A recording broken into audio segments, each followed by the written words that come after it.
मुमरा का पुल खोल देता, यातायात के लिए खुला हो जाता। लेकिन मुख्यमंत्री थाना के है, उनका सम्मान होना चाहिए, रखना चाहिए, उनके हाथ से ही होना चाहिए, ये मेरी मानसिकता है। लेकिन कितना देर रोक रुकेंगे? लोगों को मालूम है ये मंजूर किसने किया, कौन इसका काम कर रहा था, कौन इसके पीछे लगा था, लोगों को सब मालूम है। बात यह भी है कि पुल हुआ है, लेकिन पुल के बाजू में जो रास्ते है, जो एमएमआरडीए की जिम्मेदारी है, एमएमआरडीए ने नहीं निभाई है। आज भी खड्डे वैसे ही है।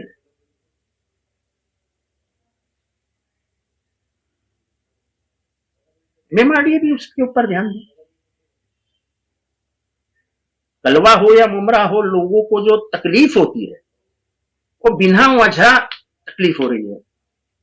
मैं अगर मुख्यमंत्री चाहते तो ठीक है, बड़ा प्रोग्राम ले, पर मुख्यमंत्री गाड़ी लेके चले गए तो मुख्यमंत्री के हाथ से उद्घाटन हो गया, ऐसे आप लोग ही टीवी पे बताएं। मुख्यमंत्री हाथ दिखा देंगे, बहुत हो गया। लेकिन लोगों की तकलीफ कम करने के लिए मदद होगी, ये मैं बार बार कह रहा हूं। कि मैं किसी को टीम वगैरह नहीं बोलूंगा, अपने अपने ख्यालात रहते हैं। लोगों को यह पहचानना होगा कि इस देश में चालू क्या है। ये जनता है, ये जनता वो जनता है जो सर पे उठाती है और पटक भी देती है। इंदिरा गांधी इसका सबसे बड़ा उदाहरण है। इंदिरा गांधी को सर पे उठाया, पटक भी दिया और फिर से सर पे उठाया। ये जनता है, ये सब जानती है। जिस हालात से ये देश गुजर रहा है, कोई हालात अच्छे नहीं। यहाँ का एक बड़ा तबका भूखे पेट सो रहा है, ये देश के लिए कोई गर्व की बात नहीं। इस पे सभी चीजों पे सभी चर्चा बाजू में रख के विचार मंथन होना चाहिए। ठाकरे गुट की शिवसेना ने बीजेपी को एक सुलह का प्रस्ताव रखा है। सामना के संपादकीय में से ये कहा गया है कि अभी कटुता खत्म हो गई। मैं सामना पढ़ा नहीं हूँ, तो मुझे मालूम नहीं क्या लिखा है, क्या लिखा है। जो मैं पढ़ा नहीं हूँ उसके ऊपर बात करना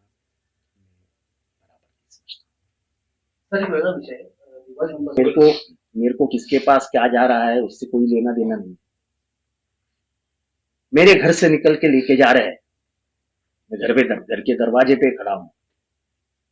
अगर मेरे घर पे मेरा प्यार है तो मैं भिड़ जाऊंगा, लड़ जाऊंगा, लेकिन घर के बाहर नहीं जाने दूंगा। मेरे घर से जा रहा है ना, वो दूसरे के घर में जाके उसका क्या होने वाला है उससे मुझे कोई लेना देना। और मेरे घर से जाता है तो मुझे दुख, मुझे यातना भी तो चाहिए। तो महाविकास आघाड़ी सरकार के ऊपर इल्जाम लगाया जा रहा है। ऐसा है कि अब ये इल्जामात के जो प्रयोग है वो चालू रहेंगे। आपको सत्ता में आके 4 महीने के करीब हो गया है। अगर ये किया था तो 4 महीनों में आपने दिखा देना चाहिए था और रिपेयर कर लेना चाहिए था। अब जाने के बाद नहीं उन्होंने किया था, नहीं उन्होंने किया था, नहीं उन्होंने किया था, ये बातें बंद करो। महाराष्ट्र की जनता इतनी पागल नहीं है जो ये नहीं समझती कि किसके हाथ से क्या हुआ है। एयरबेल्स महाराष्ट्र में लैंड होने वाला था, ऐसा हम बहुत सालों से सुनते आ रहे। लगता है महाराष्ट्र का माहौल ठीक नहीं है, ऐसे पायलट को लगा होगा।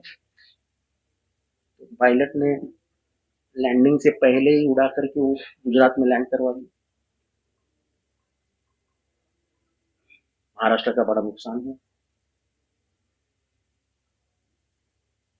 बेरोजगारी से महाराष्ट्र जूझ रहा है, इधर बढ़ती हुई महंगाई से पगला गया है महाराष्ट्र। ऐसे में ये धक्का बहुत बड़ा धक्का है। एक जमाना था कि महाराष्ट्र की वो मिट्टी थी जिस मिट्टी पे इस भारत का कोई भी सुपुत्र आता था तो 48 घंटे में उसको पेट के लिए पैसा कमाने का रास्ता मिल जाता। अब शायद ये सब रास्ते बंद होंगे और ऐसा ना हो कि हमारे महाराष्ट्र के सुपुत्र, हमारे महाराष्ट्र के इस मिट्टी में जन्म हुए लिए हमारे बच्चे को बाहर राज्यों में जाके लाइन लगा के नौकरी दी। जो महाराष्ट्र एक जमाने में नौकरियां देता था, लोगों को खिलाता था, लोगों का पेट भरता था, उस महाराष्ट्र को इस स्थिति में लाना बहुत ही गंभीर और दुखदायक है। 2 दिन का राष्ट्रवादी कांग्रेस की तरफ शिरडी में शिविर लिया जा रहा है। शिविर में सभी विषयों के ऊपर चर्चा होगी, बड़ी गंभीरता से चर्चा होगी। भारत की आज की सामाजिक स्थिति, भारत की आज की आर्थिक स्थिति, धर्म को लेके देश में बंटवारा जो किया जा रहा है उसके ऊपर, विद्वेष की राजनीति के ऊपर,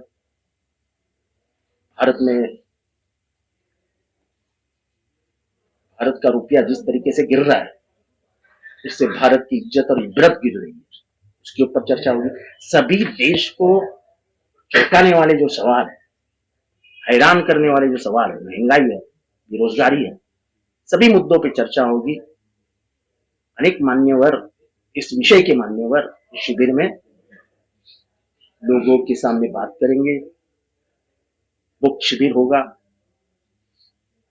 उसमें स्वयं शरद पवार साहब इस शिविर को मार्गदर्शन करेंगे।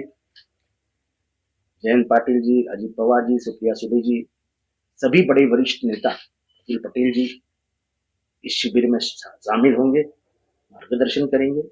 और इससे अलावा कई वरिष्ठ पत्रकार, कई वरिष्ठ वैज्ञानिक, कई वरिष्ठ खेती में काम करने वाले खेती तज्ञ, इन सभी का मार्गदर्शन राष्ट्रवादी के उस शिविर में होगा।